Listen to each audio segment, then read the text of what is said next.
एक खूबसूरत सा गांव था जहां सब लोग मोहब्बत से रहते थे।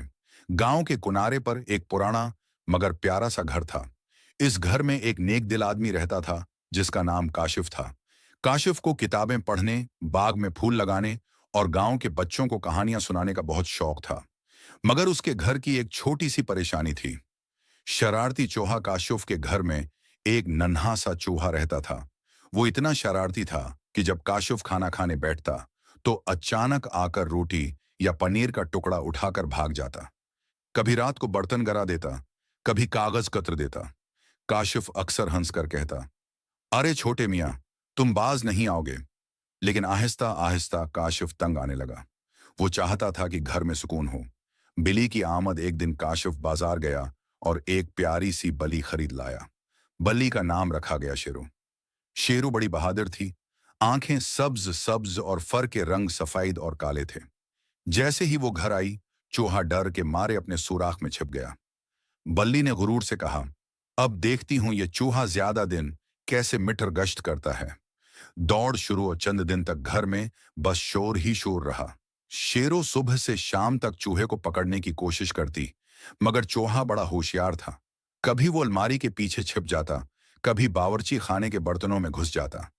बुली गुस्से में आ जाती और काशिफ इन दोनों की शरारतें देखकर जोर जोर से हंस देता। एक दिन का वाकया, एक दिन काशिफ ने बाजार से बहुत सा इनाज और मिठाइयां लाए। रात को जब वो सो गया तो चूहे ने सोचा, आज तो मजे कर लूंगा। वो मिठाई की तरफ दौड़ा ही था कि अचानक बली सामने आ गई। चूहा डर के मारे उछल पड़ा और जोर जोर से भागने लगा। कमरे में बर्तन टूटने लगे, किताबें गिरने लगी। शोर सुनकर काशिफ जाग गया। वो दोनों को देखकर हंसते हंसते कहने लगा, तुम दोनों तो एक दूसरे के पीछे ही भागते रहते हो। ईसल खतरा चौर एक रात घर में चोर घुस आया। वो आहिस्ता आहिस्ता खिड़की से अंदर आया और सामान उकठा करने लगा। चूहे ने यह देखा तो फौरन बली के पास गया और कहा, शेरो, ये वक्त खेलने का नहीं। अगर ये चोर सब सामान ले गया तो न तेरे लिए खाना बचेगा न मेरे लिए। बल्ली ने फौरन कहा, ठीक है, आज हम दुश्मन नहीं, दोस्त हैं। एक साथ इत्तेहाद बल्ली ने जोर से म्याऊं करना शुरू किया, इतनी जोर से कि सारा घर गूंज उठा। चूहा भागकर काशिफ के बस्तर पर चढ़ गया और उसके चेहरे पर दौड़ लगा दी। काशिफ चौंक कर जाग गया और जैसे ही देखा कि कोई अजनबी कमरे में है, फौरन डंडा उठाकर शूर मचाने लगा। चोर घबरा गया और बाहर भाग निकला।